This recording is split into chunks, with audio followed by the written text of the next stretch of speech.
Jas, tahu nggak sih sistem dan struktur politik ekonomi Indonesia masa demokrasi parlementer 1950 sampai 1959, yaitu ada sistem dan struktur politik.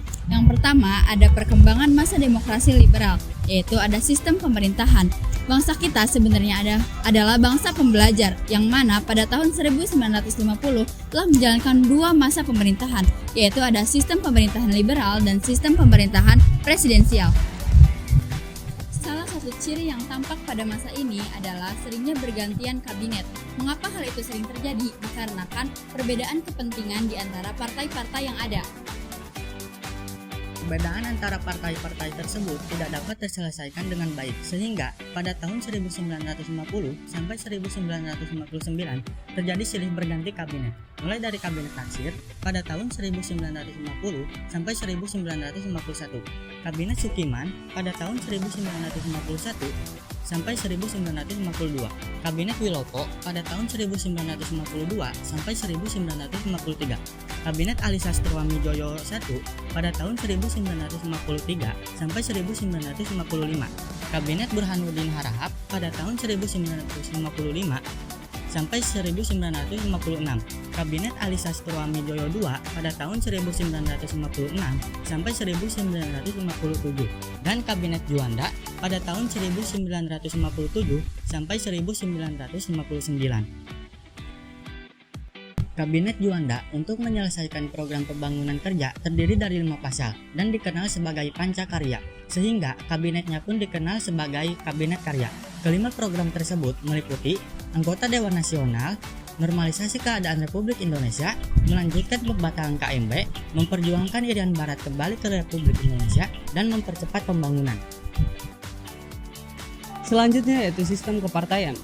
Partai politik merupakan suatu kelompok terorganisir yang mempunyai orientasi, nilai-nilai, dan cita-cita yang sama. Tujuan dibentuknya partai politik yaitu untuk memperoleh, merebut, dan mempertahankan kekuasaan secara konstitusional.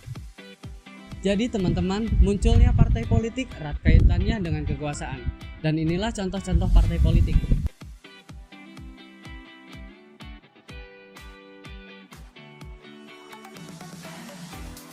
Selanjutnya, pemilihan umum 1955. Pelaksanaan pemilihan umum pertama dibagi dalam 16 daerah pemilihan yang meliputi 208 kabupaten, 2.139 kecamatan, dan 43.429 desa.